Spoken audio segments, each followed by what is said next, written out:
For unto us a child is born, to us a son is given, and the government will be on his shoulders. He will be called Wonderful Counselor, Mighty God, Everlasting Father, Prince of Peace. Isaiah 9 verse 6.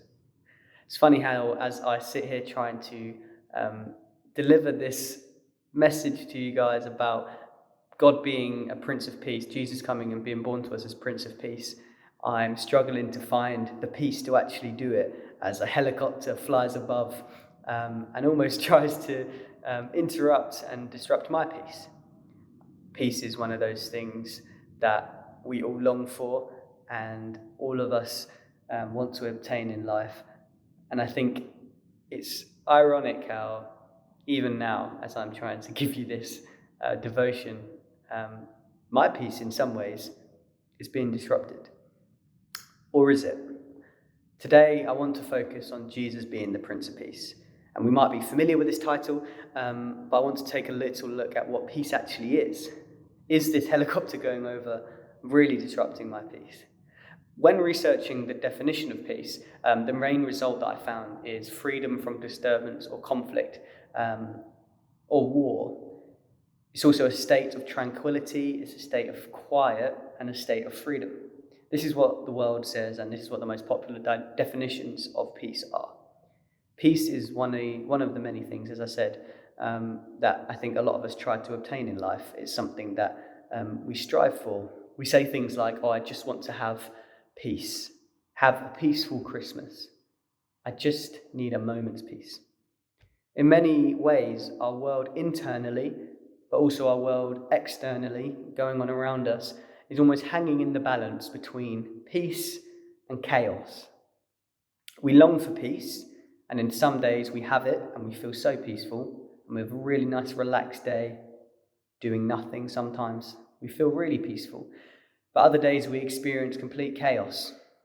Most of the time, we're hanging in the balance and living in the gap. If this is, how we're living, my question is this how we're supposed to live? Because we live life as if it's one or the other, peace or chaos. If we face any disruption, if we face any problem, suddenly we're robbed of our peace. We're told that Jesus is the Prince of Peace. Prince indicating that he is peace.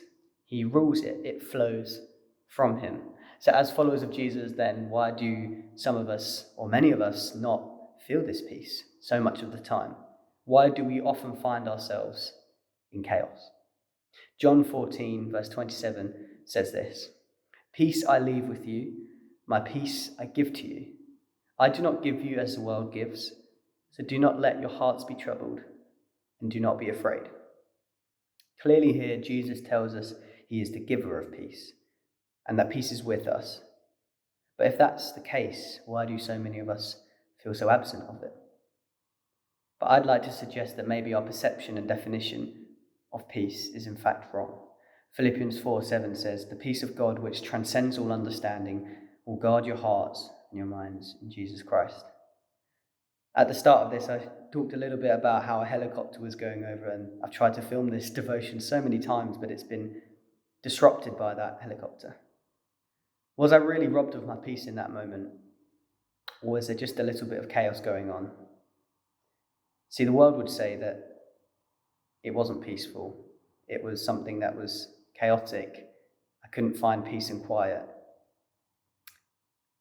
But actually, I think the way Jesus wants to define peace and what he means when he says he's the Prince of Peace is completely different to how we see peace in the world. If we're giving a peace which transcends all understanding,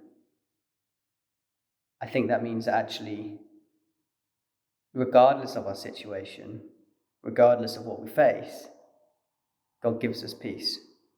Whether we understand it and feel like it's a peaceful situation or not, we're given peace. It's a kind of peace that might look ridiculous to others, because even when the world tips into chaos, we're the Christians that, but I have peace. God is the Prince of Peace, but not as the world defines peace. Peace doesn't mean to be in a place with no trouble or work. There's always work, and we will face trouble. Jesus is the Prince of Peace that calms the heart and soul, even in the midst of these things. Even when we can't understand how we can find peace in our circumstance, we can experience it through the power of the Holy Spirit regardless. So when we think about Jesus being the Prince of Peace, I just think we need to be thinking about, what is peace? What's the definition of peace? And over these next few months, can I experience true peace regardless of what circumstance I'm in, if I just think about what peace really means? And I believe through the power of the Holy Spirit, as I said, that we really can. Thanks for listening, everyone. See you later.